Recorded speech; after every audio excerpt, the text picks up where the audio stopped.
morning, northeastern Rhode Island. Very glad you could join us on this fine morning. Now, Robert, today's news. In today's news, well, I got up this morning on time, and I clocked in only 2 minutes after scheduled time. Instead, as opposed to my usual 7 minutes late. That's uncanny. That's right. Really. First time in a month I've been to work on time. And passing in later news, yesterday there was a sheep rampage at your local Walmart, and they had to call law enforcement and animal control. It actually turned into a bloody, violent, gory kind of scene. Over 1,200 people were killed. In fact, a group of, government economists showed up and asked the manager of this Walmart, why would you put a Walmart in northeastern Rhode Island?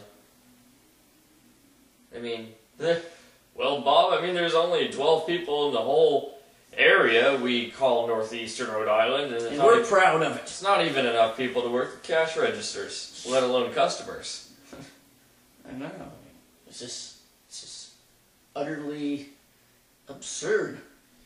Walmart was closed exactly 2 weeks after opening. It filed for bankruptcy, but the bank just laughed at its poor and meager profits and said, no. So, in some personal news, as of late, we are been informed that, I guess yesterday, Robert had a very special evening with his soon-to-be wife, Karen. You want to tell us about your proposal?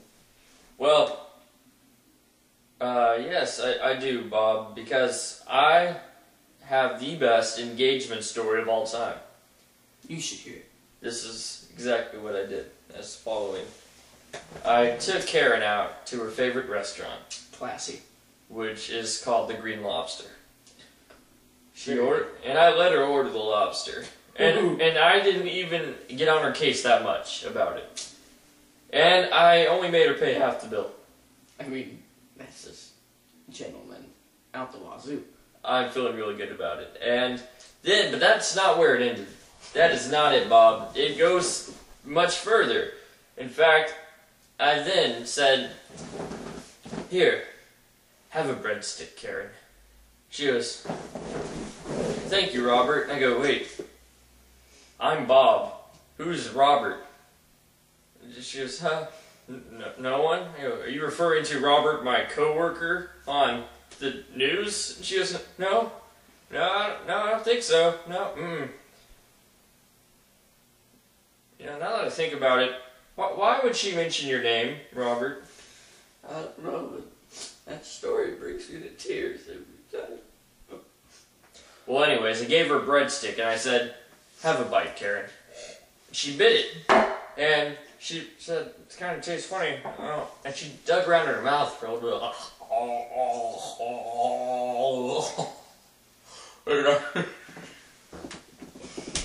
It cracks me up every time she does it.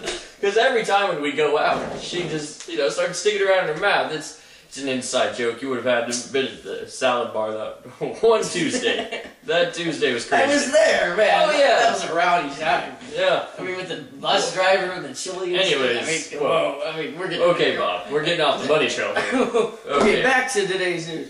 Now. So, she pulls something out of her mouth. And it's a plane ticket, Bob. It's two plane tickets. In fact, one for me and one for her mother. No, one for Karen and one for me. And we're going on a plane ride to Bermuda. Really? That sounds like utter fun.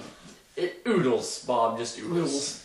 And we get on the plane, right? And so we're going along, and the stewardess comes by with a guitar. And she sings a song called Karen that I wrote, and I set this whole thing up. The pilot gets on the intercom and sings backup vocals. And boy, he really sucked. But it's the thought that counts, Bob. And she appreciated it, even though she had to have audio surgery.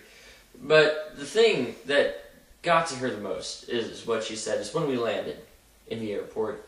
And we got off the plane, and there in front of us was a lake.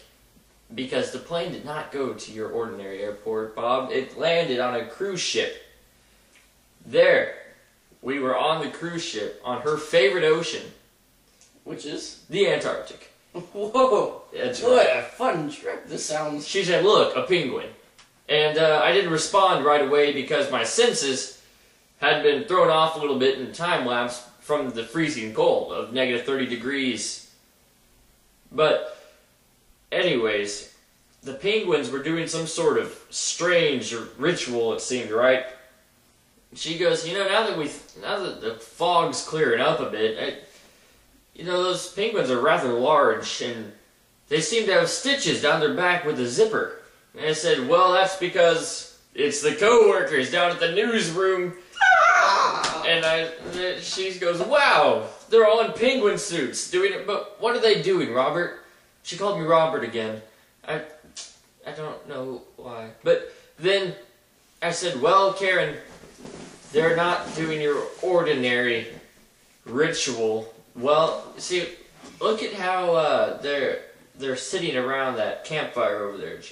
There's no campfire, Bob. I said, well, that's because it blew out the second they lit it. It's negative 30 degrees. But when there was a campfire, they were all sitting around singing that Karen song I had written that the stewardess had sang, but it was chorus 2. And chorus 2 said, will you marry me, Karen? And Karen said yes, right away. But then she said, my parents, I need to talk to my parents about it because it's a big decision, and I don't know if marrying 20 of your newscast co-workers is really a ethical thing to do when I'm engaged to you, Bob. And I said, no, they're not. They don't mean from them. They mean from me. I wrote the song, and they're singing it for me to you. She goes, oh, well, in that case, I do, without any parental consideration. And so, that is my engagement story. It's a wonderful story, really. Thank you. Thank you, Bob. So many people have been touched by this. You can also go to RobertEngagementStory.com and read all about it. They have pictures from their trip and everything you want. Even a nice little video capturing of how they spent their honeymoon.